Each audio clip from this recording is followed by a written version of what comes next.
Thanks to you.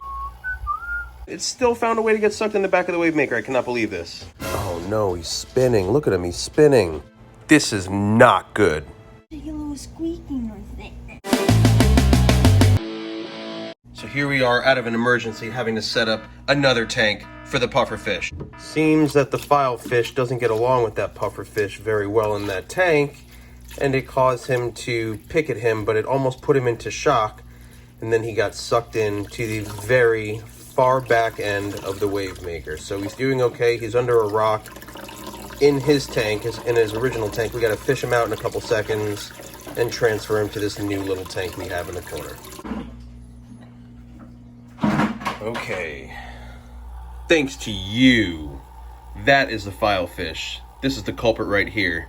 The one that picks, it picks a lot on some of the snails too, which, I mean, that's natural. I expect that. The puffer fish did as well.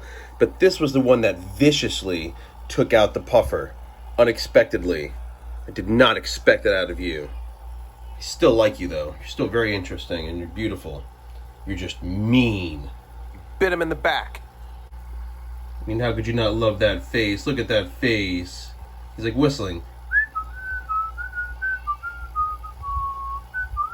You're hiding. He's under there? On like the top though. See, and there he is, looking for him.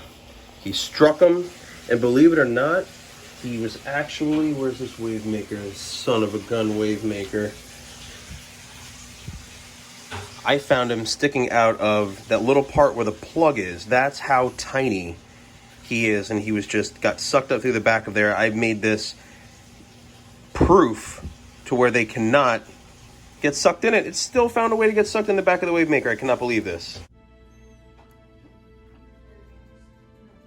Lift it up. Yep. You ready to fish him out? Yep. All right, I'm gonna move this over. Hold on. I want to crush him or startle him. So he doesn't get like more shocked. Mm-hmm. Here, move. Move. All right, you ready? Yep. Is he on there? Yeah, he's actually stuck on this rock. See him? Oh yeah. He's hugging the rock. I'll push him in towards you. Go ahead. You got him. Here we go. You got him. Yeah, he looks like he's doing. Yeah, he's actually not bad. All right. Put him in. Now just hold him like that real quick. Keep the net out of the water, but keep him in the water. Hold on. Situate the rocks again.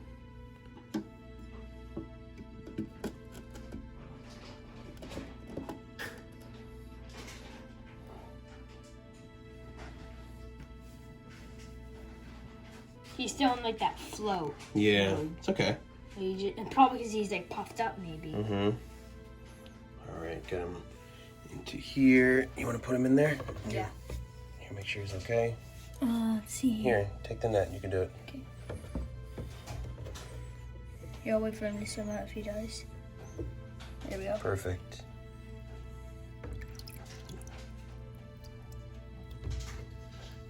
Oh no, he's spinning. Look at him, he's spinning.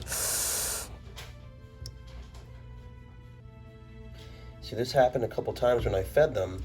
He would go into this kind of shock, but that was because that file fish bit him right in the back.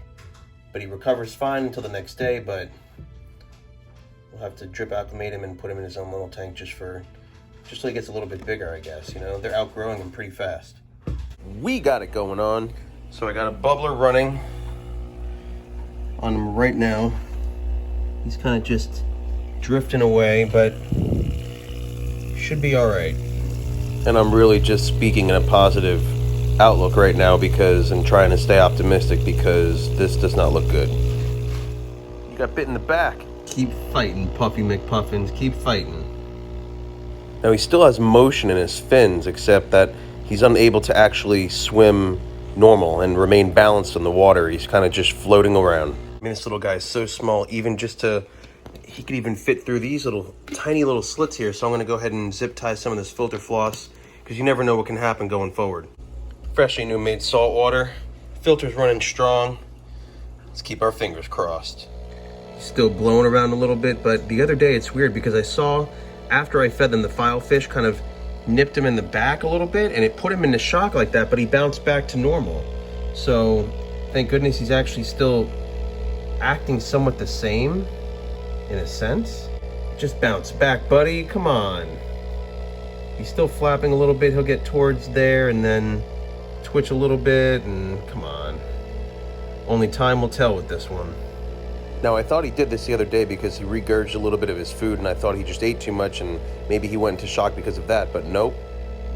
That rear fin is nipped a little bit too. I'll tell you what, just in the nick of time. If I wasn't watching this, or if I fed them and I went to work, if we weren't quarantined, forget about it. This little guy would be history. So right now it's a 50-50 chance.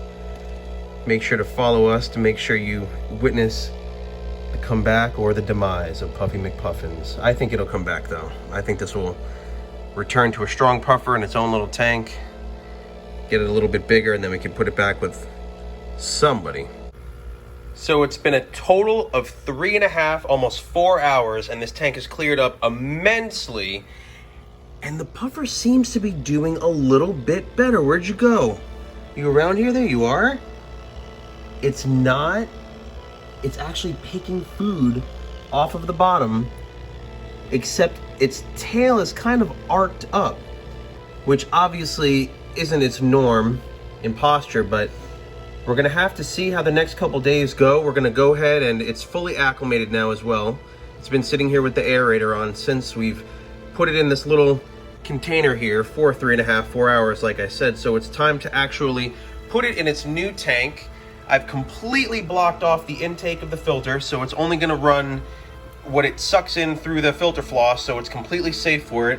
And hopefully everything turns out okay for Puffy McPuffins. So first off, I'm gonna go ahead, I'm gonna move the aerator into the tank.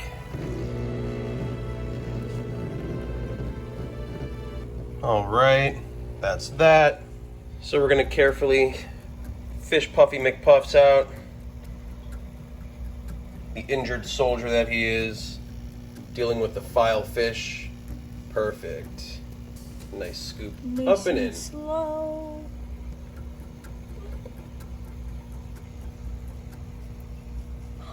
Hear him?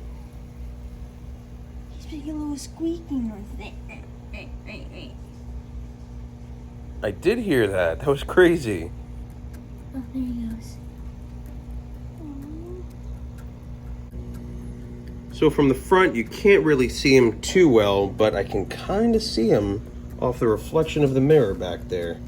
And he's kind of just floating around. Oh, there he is. Where you at? There you are, Puff.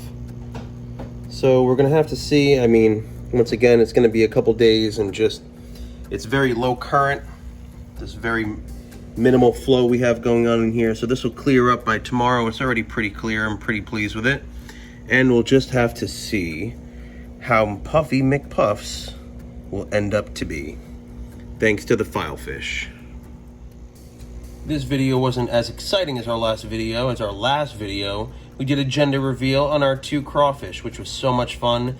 And all of this happened in the midst of filming that video. So check that video out, it's really cool. I'll actually leave a link to that description below, since this video is kind of a Debbie Downer and we don't know what's gonna happen here. But if it's your first time checking out our channel, please make sure to like and subscribe. Do not get jaded or scared watching this video. We take extremely well care of our fish. Sometimes this just happens when you have, aggressive fish together in a tank and they compete for food. And, I mean, the file fish is actually outgrowing this puffer fish pretty fast, which I certainly did not expect. But, fish grow at different rates too. So, as always, thank you for watching this. Thank you for watching our videos. A1A Adventures.